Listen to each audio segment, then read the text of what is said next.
Running 100 miles seems impossible, and maybe even kind of crazy. And it is, but we believe in big crazy dreams. That's why we ran 100 miles.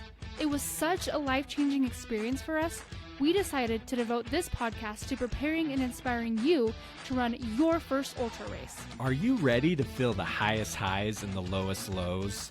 Are you ready to do what you once thought was impossible? Are you ready for your trail to 100?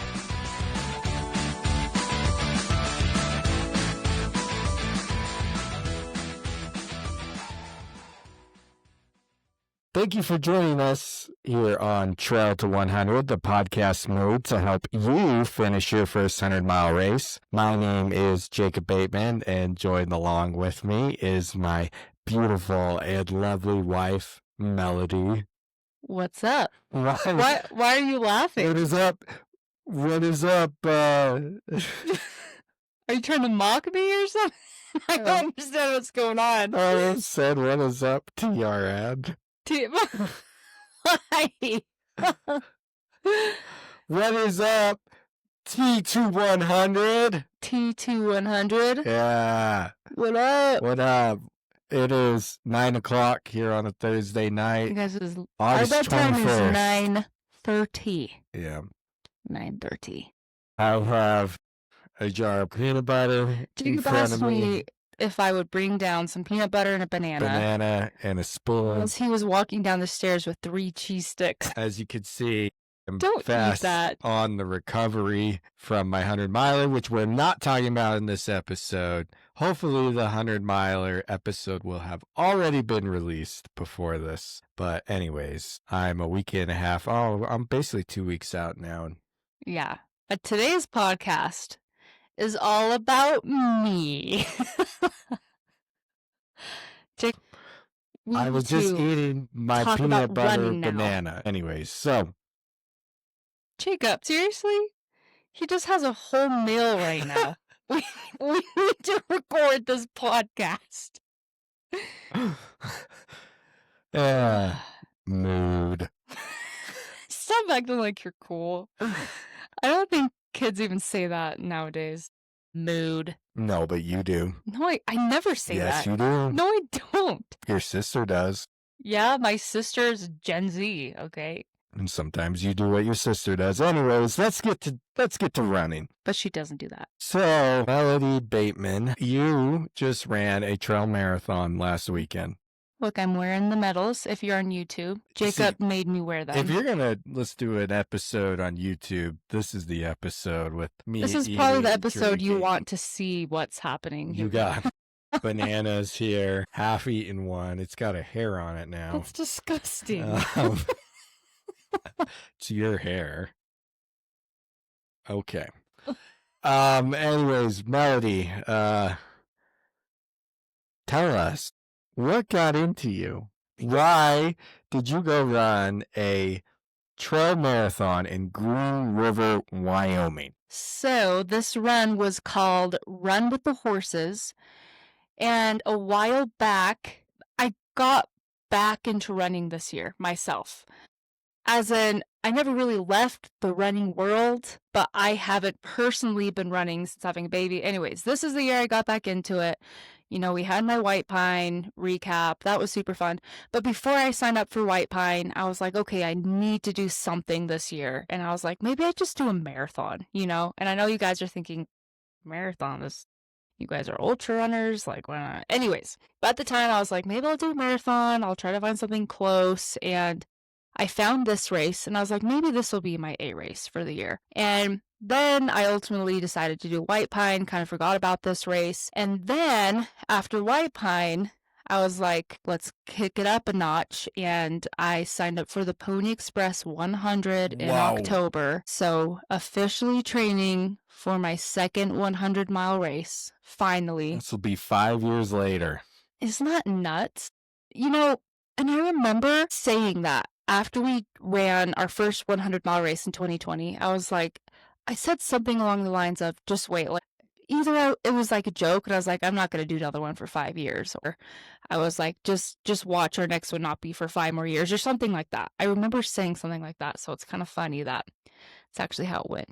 Anyway, so that's the whole thing. Signed up for the Pony Express 100, and I was looking for a marathon to kind of work on my speed and to get ready for Pony Express. And remember, this run, it is a marathon basically all on dirt roads, so really, really great training for pony. So that's why I signed up for this race. Good training for the Pony Express in October. 2,000 feet of vert in this marathon, so it's actually per mile actually a little more verty than pony. Yeah. Because you'll have about 4,000 feet total on pony, and pony is a long dirt road. Out and back, And 50-mile out and back. With a couple small mountain climbs on it. And anyway, so yeah, this was very similar kind of terrain, out in the desert, exposed, long dirt road, out and back. So how could I not run it? Yeah. Plus it's in Green River, which is an hour and a half away from us, so just perfect training. So Witten did this. It was a hard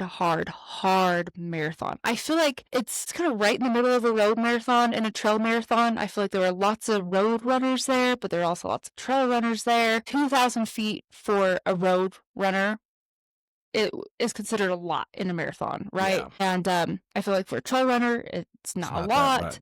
Anyway, so it's kind of this weird in between, but it was really hard. And honestly, so it was an out and back, 13-mile out and back. And it felt like I was running uphill both ways. Like multiple other people were like, how does it feel like we're running uphill both ways? And there was this massage booth at the end of the race, which every single race director needs to do this. Just saying. Getting a massage right after you run a race is amazing. Money. It is money. Jacob's trying to be all cool and use like Gen Z slang. I don't think that they say that either. Anyways, and I was telling him, he's like, how was the marathon? I was like, it felt like I was, and then he cut me off and he's like, going uphill both ways. And he's like, yeah, that's what everyone says. So, it's not just me. I wasn't the only one. It was everyone. Okay. Anyways, it was hard. I remember at the turnaround thinking, oh, now it's all downhill from here.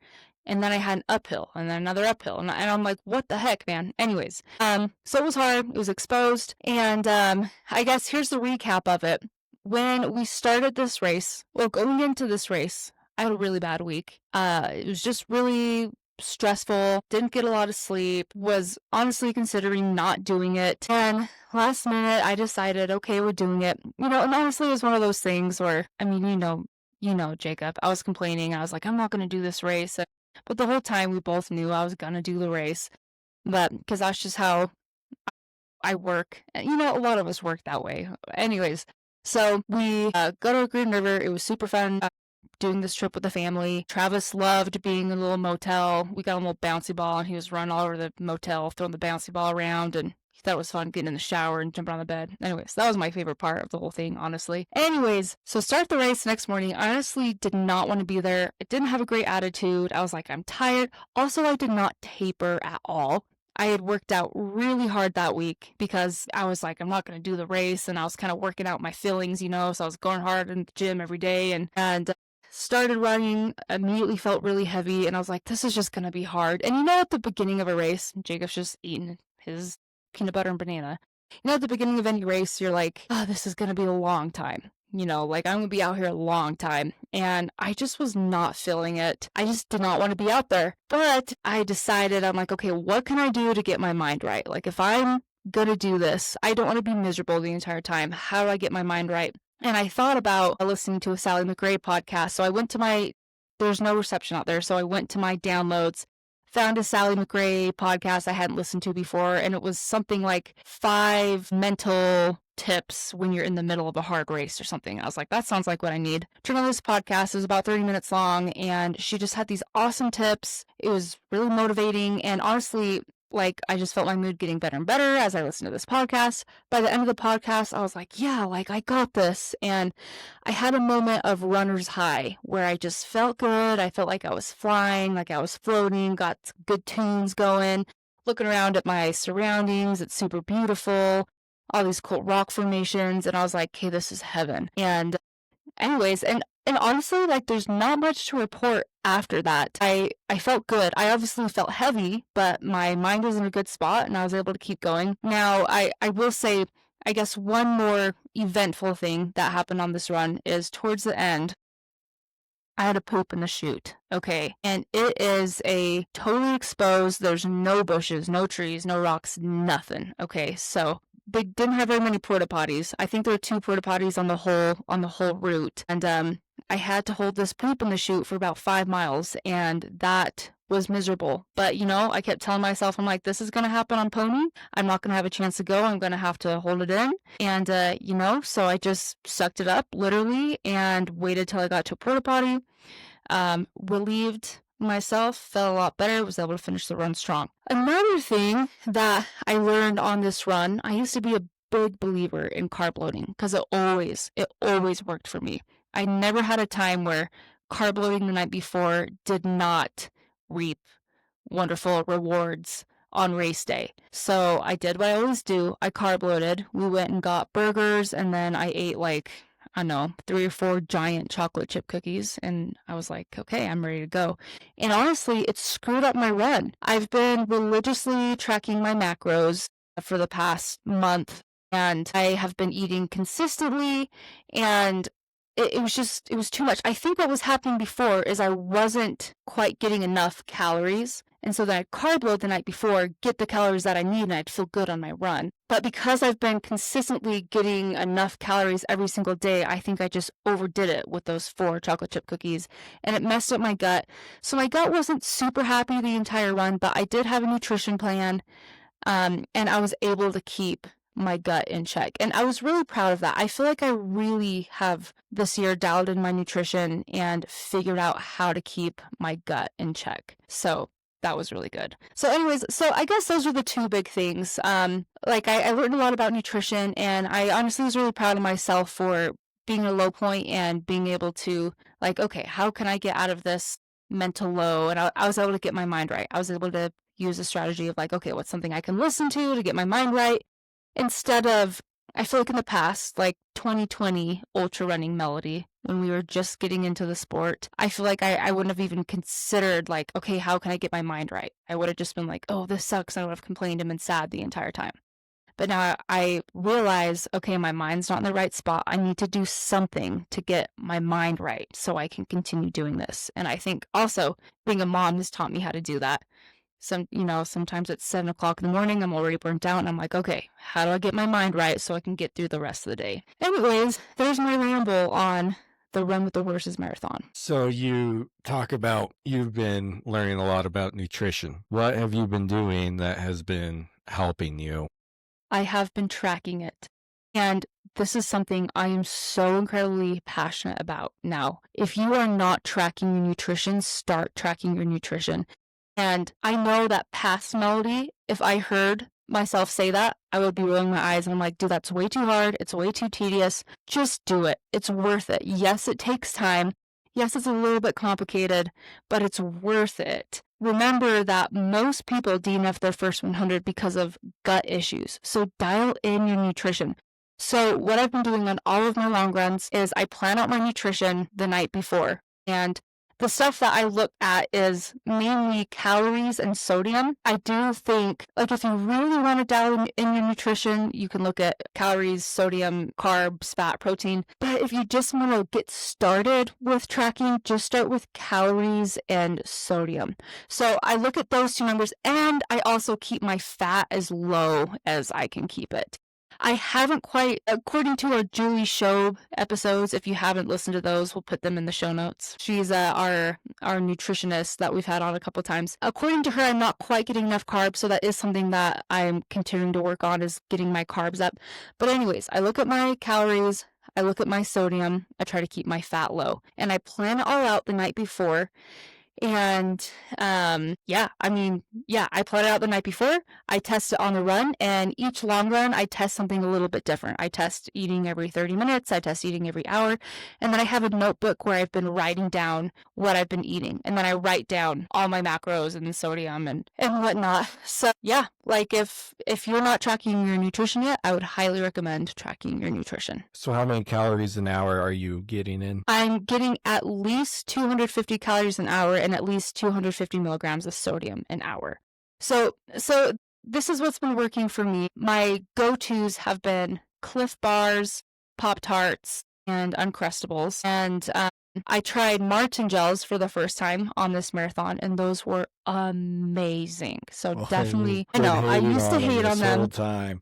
I've been taking them, and you're like, I don't get why you take those. Those are nasty. Because they're gross when you're not in the middle of a run. But when I was in the middle of a run, it was awesome. So yes, thank you. Martin gels, I really like Spring Energy. And then I get these orange, like Cliff Block Energy chews that have a tiny bit of caffeine and electrolytes in them. And corn syrup. And corn syrup. Okay, maybe they'll give me cancer, but if I can run races, then it's worth it. Just kidding. Okay. But anyways, so those are my go-tos, and what I do is, what I did with the marathon is the first half I did Cliff Bars, so more like foods that I need to chew, and then the second half I did more gels, and then the Cliff Blocks, those are always like my extra, like just in case. I actually don't put those in my calories and my sodium intake. That's just like if I feel like I need more sodium or I need more calories than I already planned, then I take those. So anyways, so that's kind of what I've been doing lately. That's been working really well for me. That's really low on sodium. 250 milligrams. Well, it's been working really well for me. And then like I said, I have those Cliff Blocks, and that gives me a little bit more too. I try to get closer to 500 an hour. But also, everybody has different sodium needs. Like, that's been working for me. Yeah. And maybe I'll test some runs where I up the sodium and see if that helps. But really, just my advice with nutrition is track it the night before, plan it out the night before. One thing you could do is you could put your nutrition in baggies, and each baggie is an hour. So every hour you pull out one of those baggies. Or what I did on the marathon is I put my first half of my nutrition in my left pocket in my pack, and then my second half of nutrition in my right pocket. So however you want to organize it, and then write it down in a journal so you can remember, so you can go back. And what I write down is I write down exactly what I eat, I write down the macros, and then I write down how I felt and what I liked and what I didn't like. So I'm smiling because you talk about putting your nutrition in your front pockets. Yeah. At this marathon. Are you about to make fun of me? Well, his pack. You had pack. He was so full of nutrition at the beginning. You can always tell a road runner versus a trail runner. Looking around like everyone else, if they had packs, they looked very light, like just. Well, there were some people running the marathon who had nothing but a handheld water bottle, and I'm like, how do you run a marathon, a trail marathon, with nothing but a handheld water bottle? And all they had was Gatorade at the aid stations. Yeah, they didn't even have food at the aid stations. How, dude? They must just be super fat adapted. I love a race that only has water and Gatorade. Okay, but that Gatorade did actually save me at the end. I loved that Gatorade at the end. Good call. Yeah. Well, Melody, congratulations. And you hit your time goal by like 20 seconds. 30 seconds, excuse me. Do not cut me short. My goal in preparation for Pony is I wanted to run this marathon in less than 5 hours, and I ran it in 4 hours, 59 minutes, and 30 seconds. 30 seconds on the dot? Well, let's see. The thing is right here behind us. Oh, 20 seconds. It was even more than 30 seconds. So you had 36 and a half seconds to spare. No, 30.5 seconds to spare. Or 34. 35. I don't know. We're runners. We're not accountants. So, yeah. Now, what scares you most is Pony Express starts getting closer. Man, I'm nervous. 100 in 5 years. What's scares you? I've talked about this. I've been scared. I have been so scared to do another 100 since our first 100. And, honestly, it's kind of a loaded topic. I feel like there's there's some shame in there, some embarrassment of not taking this long to do another 100-mile race. I don't know, man. I feel like there's a lot to unpack with it. But what I'm scared about the most is how flat it is, honestly. After doing this marathon, I felt more wrecked after this marathon than I did after doing White Pine with 13,000 feet of climbing. Just that repetitiveness of just being on the flat dirt, it just really gets you, you know? It really breaks you down in a different way. And I was surprised at how much my joints hurt after this marathon, so I'm scared about all the flat on pony, and I'm scared about how my joints are gonna feel. I have always struggled with, so I have Morton's neuroma in my right foot, and my left hip always acts up. I struggle with like left glute activation. My left hip flexor takes over. My left glute kind of turns off, and it really hurts my left hip. And I don't really struggle with those when I'm climbing a lot. But when I'm just doing flat, it's like my toe acts up and my hip acts up.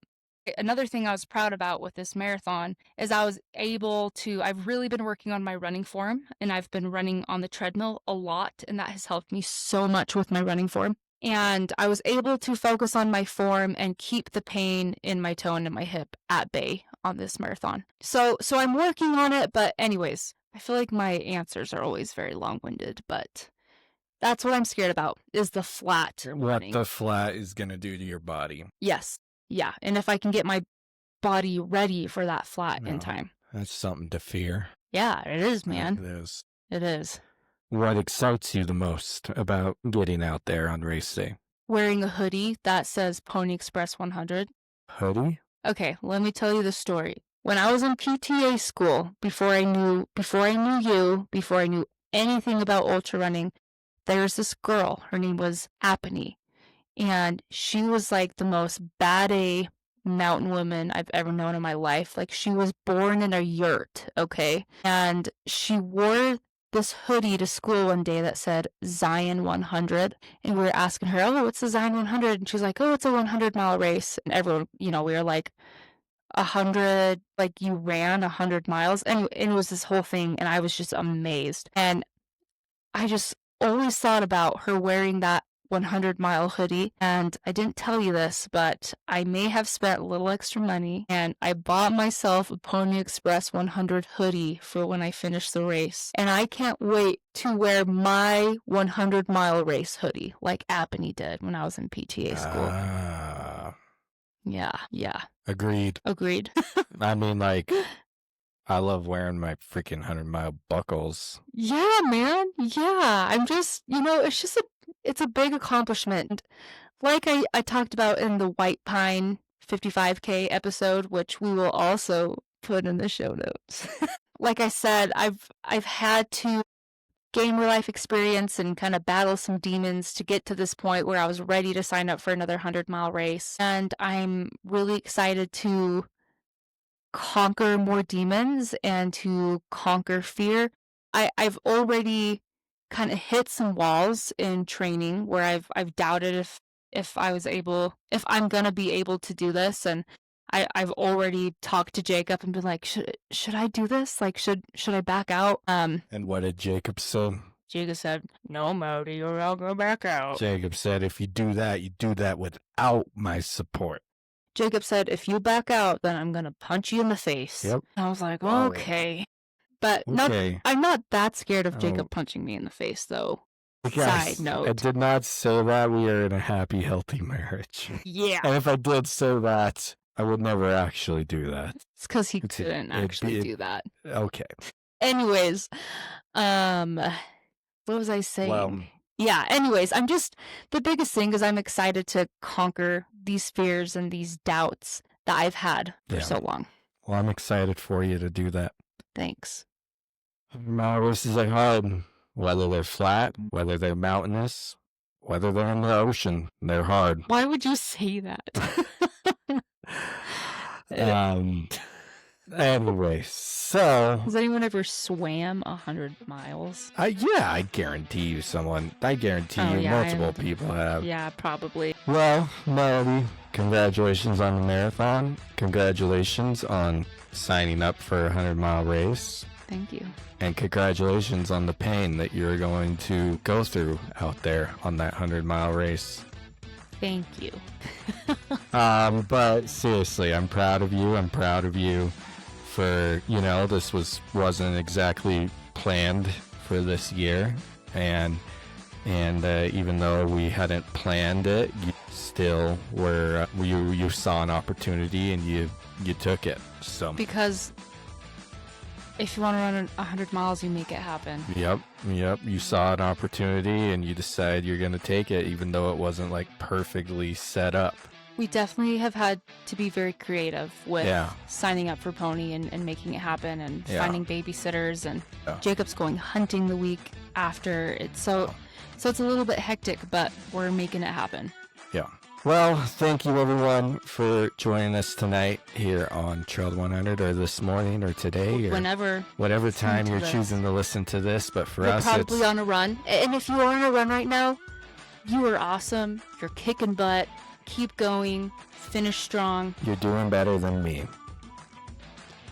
I mean, because I'm sitting on my butt. Comparison is the thief of joy. Otherwise, but also can prop you up when you're like, heck yeah. I'm better than you. Make sure you check out our YouTube channel and subscribe there, or subscribe on Spotify or Apple, wherever you're and leave a listening. review, because that is really, really helpful to reaching more people like you who want to finish their first 100-mile race. Yeah, but if you want to see my new mustache, go to YouTube and you could check out my and tell us what mustache. you think. Should he keep it? Is it Jada? Yes. I like it. I think it's sexy. Is it man. a creeper stash, or is it actually a good-looking no, stash? Look, turn your head sideways. It goes really well with the mullet. Yeah. I think it's sexy. Anyways, well, thank you everyone. This has gone on too long. It is now officially our bedtime. We will talk to you all next time, and remember, if you want to run 100 miles, Make it happen.